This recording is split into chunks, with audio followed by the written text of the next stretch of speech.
अल्लाह के रसूल आपने पैगाम पहुंचाया। अल्लाह के रसूल कहते हैं उनसे कि जो लोग यहाँ मौजूद है उन लोगों से कहो जो यहाँ मौजूद नहीं है। ये मुशरिक लोग आखिरत के दिन पे हमें दोषी ठहराएंगे कि जब अल्लाह सुब्हाना व तआला ने ये मुसलमानों को हिदायत दी थी, उनने हमें क्यों नहीं कहा मुसलमानों आप सबसे बेहतरीन उम्मा है सारे जहां में, क्या हमारे लिए कोई जिम्मेदारी नहीं है?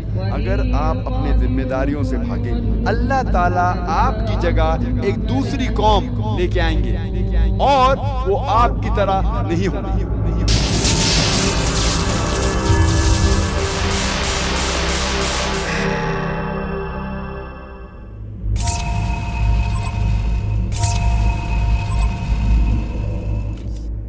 कि मोहम्मद सल्लल्लाहु अलैहि वसल्लम का जिक्र हिंदुओं की किताबों यानी वेदास में भी आया है। क्या इसका मतलब ये हुआ कि वेदास वगैरह भी अल्लाह की किताबें हैं?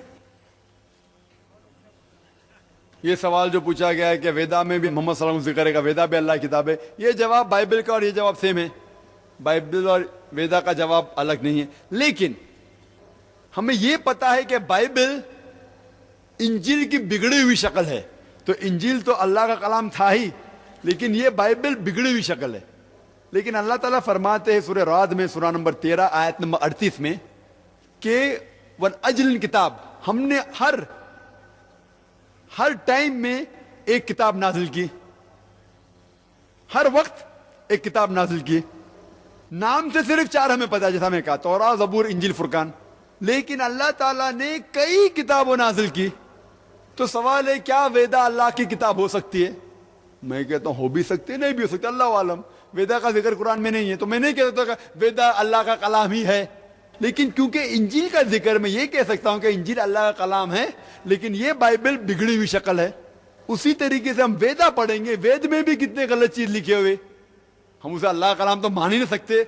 ये कह सकते क्या हो सकता है ये अल्लाह के कलाम की बिगड़ी हुई शक्ल है, हो सकता है, मैं नहीं कह रहा हूं है, हो सकता है।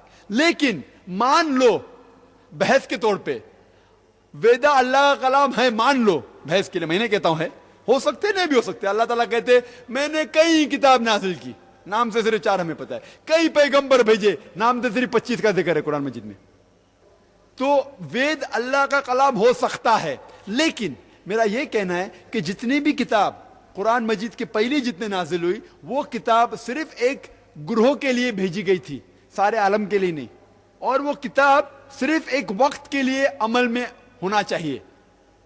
जितने भी किताब इंजील सिर्फ यहूद के लिए भेजी गई थी, सारे आलम के लिए नहीं, और उसका अमल सिर्फ उस वक्त तक करना चाहिए जब तक दूसरी किताब आए, ता क़यामत तक नहीं।